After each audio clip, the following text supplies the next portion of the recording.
cloud computing services in various areas. Storage is one of them. In the storage side again, there are many services. And S3 is one of them.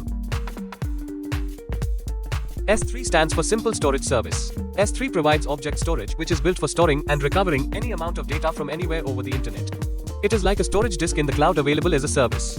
Like Google Drive or Microsoft OneDrive. It's for storing objects or files like documents, spreadsheets, music or audio files, video files, static web pages, scripts, etc. The total volume of data and number of objects you can store on S3 is unlimited. Individual Amazon S3 objects can range in size from a minimum of 0 bytes to 5 terabytes. Amazon S3 offers a range of storage classes designed for different use cases.